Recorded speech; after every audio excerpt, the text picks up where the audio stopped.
ভালোবাসার মানুষকে পাগল করার বিখ্যাত একটা দোয়া আছে। এই দোয়াটা পড়লে আপনার ভালোবাসার মানুষ আবার আপনার কাছে চলে আসবে। এটা খুবই গ্রান্টেড একটা দোয়া।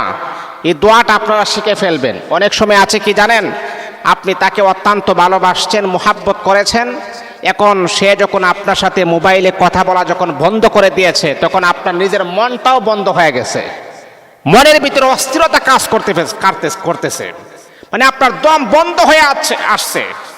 আমি যাকে এত ভালোবাসি, আমি যাকে এত মোহাব্বত করি, আমি যাকে পাওয়ার জন্যে আমার মার সাথে আমার ব্যবহার খারাপ করেছি, বাবার সাথে আমি ব্যবহার লুজ করেছি, আত্মীয় স্বজন পাড়া প্রতিবেশীর সাথে সম্পর্ক বিচ্ছেদ করে দিয়েছি, আর এই মানুষটা যদি এখন আমার কাছ থেকে দূরে চলে যায়, এটা কেমন কষ্ট লাগে।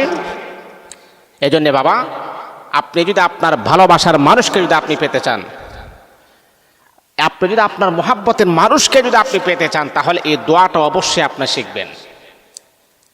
কারণ এই দোয়াটা খুবই গ্রান্টেড একটা দোয়া, খুবই পাওয়ারফুল একটা দোয়া। কারণ এই দোয়াটা পরে অনেকে রেজাল্ট পেয়েছেন, এই দোয়াটা পরে অনেকে উপকার পেয়েছেন। এটা কোরআনী আমল এবং কোরআনী দোয়া এবং হাদিসের একটা দোয়া আছে। কারণ মনে রাখতে হবে, আল্লাহ পাক রব্বুল আলামিন এই পৃথিবীর সৃষ্টির সূচনা থেকে নিয়ে সমাপ্তি ঘটা পর্যন্ত এই পৃথিবীতে যা কিছু ঘটবে, আমার আল্লাহ কোরআনে সব কিছু আমার আল্লাহ স্পষ্ট আকারে আমার আল্লাহ আমাদেরকে জানাই দিয়েছেন। আল্লাহ তো নিজেও জানেন যে আমার বান্দা কোন কোন সমস্যার সম্মুখীন হবে, জানেন না? সম্মানিত হাজিরিন, আমি আমার মাদেরকে বলবো, আমি আমার বাবাদেরকে বলবো, অনেক সময় দেখা যায় যে আপনার স্বামীকে আপনি অত্যন্ত ভালোবাসেন, কিন্তু আপনার স্বামী চাই না যে তার সাথে আপনি সংসারটা করেন। আপনার স্বামী আপনাকে তালাক দিয়ে দিবে, কিন্তু আপনি চাচ্ছেন মৃত্যু পর্যন্ত আপনার স্বামীর সাথে আপনি থাকার জন্যে, কিন্তু আপনার স্বামী চাচ্ছে না।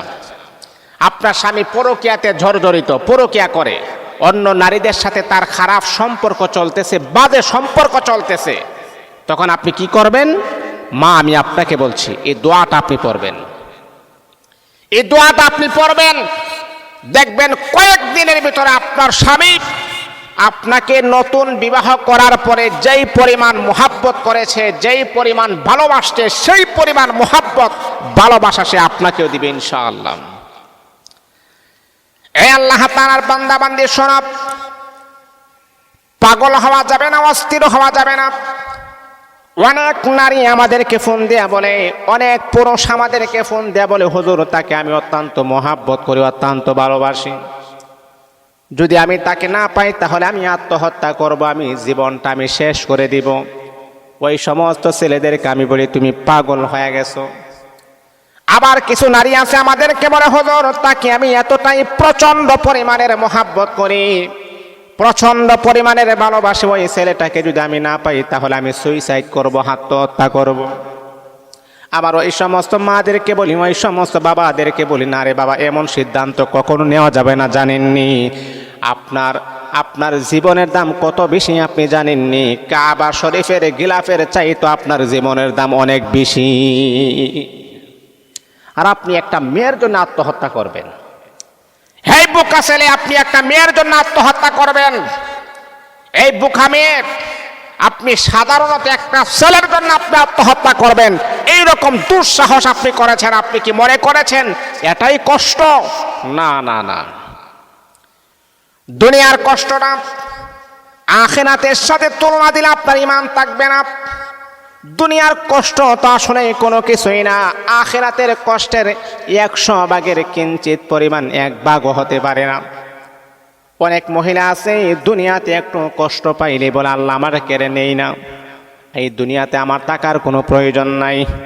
অনেক পুরুষ আছে, স্ত্রী যখন তাকে আঘাত করে তখন বলে, আমি কেন মরে যাই না। না না বাবা, আপনি জানেননি দুনিয়ার কষ্ট আসলে কোনো কষ্ট না, আখিরাতের কষ্টটা এতটাই বিশাল হবে, ওই কষ্ট দুনিয়ার কাহারও কাছে বলার মতো কোনো ক্ষমতাও থাকবে না।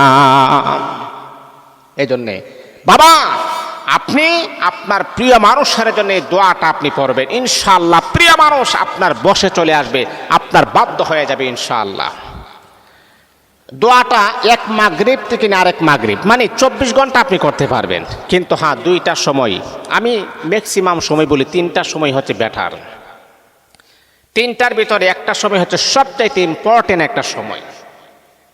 একটা হচ্ছে ফজরের সময় আপনি আমলটা করতে পারেন, আরেকটা হচ্ছে আপনি ইয়াশারের পরেও ইয়া আমলটা আপনি করতে পারেন। কিন্তু সবচাইতে গুরুত্বপূর্ণ সময় হচ্ছে রাতের শেষ ভাগ, মানে তাহাজ্জুদের সময়ে। রাতের শেষ ভাগে আপনি ঘুম থেকে জাগ্রত হয়ে যাবেন। ঘুম থেকে জাগ্রত হওয়ার পরে বন্ধু আপনি উযু করে নেবেন। ও আমার মা, ও আমার বাবা, আপনি উযু করে নেবেন। উযু করার পরে আপনি 2 রাকাত করে 4 রাকাত নফল নামাজ আপনি পড়বেন।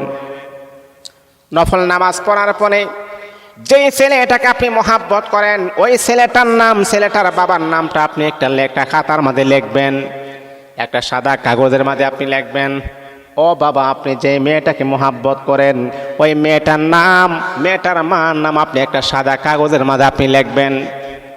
লেখার পরে আপনি 4 রাকাত নফল নামাজ আপনি পড়বেন, 2 রাকাত করে।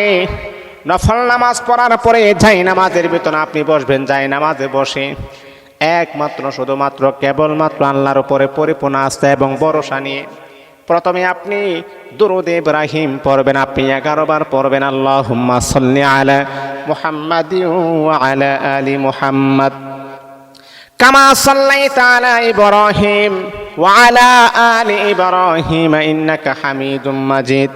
আল্লাহুম্মা বারিক আলা মুহাম্মাদ ওয়া আলা আলি মুহাম্মাদ কামা বারাকতা আলা ইব্রাহিম ওয়া আলা আলি ইব্রাহিম ইন্নাকা হামিদুম মাজিদ।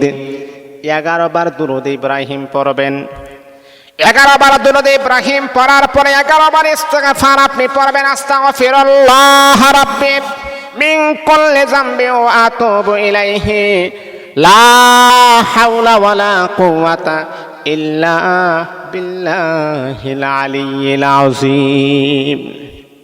11 বার ইস্তিগফার, 11 বার দুরূদ শরীফ কমপ্লিট। তারপরে কোরআনের আয়াতটা আপনি কমাস কম যত বেশি পারেন আপনি পড়বেন, 100 বারের উপর আপনি পড়বেন। ওয়া আলকাইতু আলাইকা মাহাব্বাতাম মিন্নি ওয়া লিতুসনা আলা আইনি, একবার। ওয়া আলকাইতু আলাইকা মাহাব্বাতাম মিন্নি ওয়া লিতুসনা আলা আইনি, 2 বার। ওয়া আলকাইতু আলাইকা মাহাব্বাতাম মিন্নি ওয়া লিতুসনা আলা আইনি। এই আয়াতটা কমাস কম আপনি 100 বার আপনি পড়বেন। 100 বার পড়ার পরে ওই যে ছেলের নাম, ছেলের বাবার নাম যে আপনি বললেন, ছেলের বাবার নাম বলবেন আব্দুর রহমানের ছেলে আব্দুল করিম। আয় আল্লাহ, তাকে তুমি আমার জন্য আকৃষ্ট করে দাও, আমার প্রতি পাগল করে দাও। এভাবে একটা ফু দিবেন, নামের উপরে ফু দিবেন, অথবা যদি ছবি থাকে ছবির উপর ফু দিবেন। এই আমার বন্ধুরা, যদি মহিলা হয় তাহলে আপনি বলবেন রহিমার মেয়ে সকিনা, আল্লাহ তুমি তাকে আমার জন্য পাগল করে দাও, জীবন সাথী বানায় দাও, ফু দিবেন।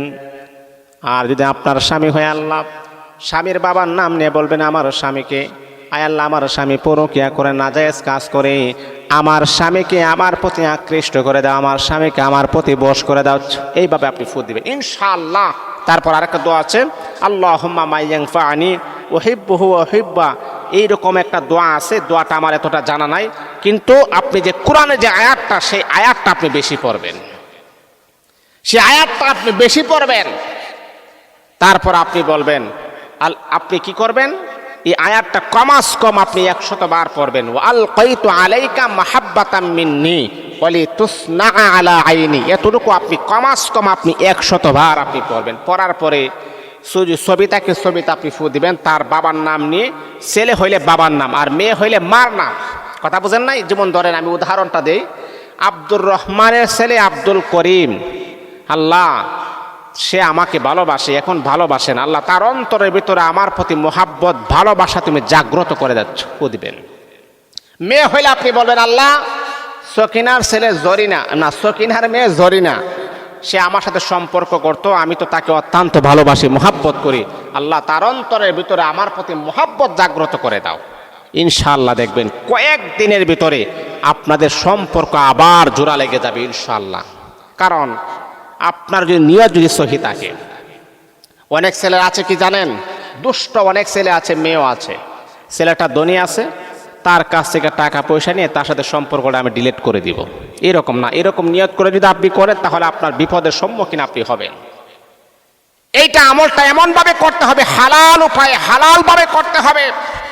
আমি তাকে আমার জীবন সাথী বানাবো, তাকে আমি লাইফ পার্টনার বানাবো, তার সাথে আমি পুরাটা জীবন আমি ব্যয় করব। হালাল উপায়ে করতে হবে। হারামভাবে যদি আপনি করেন তাহলে আপনি ক্ষতিগ্রস্ত হয়ে যাবেন, বিভ্রান্তি হয়ে যাবেন, আপনার লাভবান হওয়ার চাইতে লোকসান বেশি হয়ে যাবে।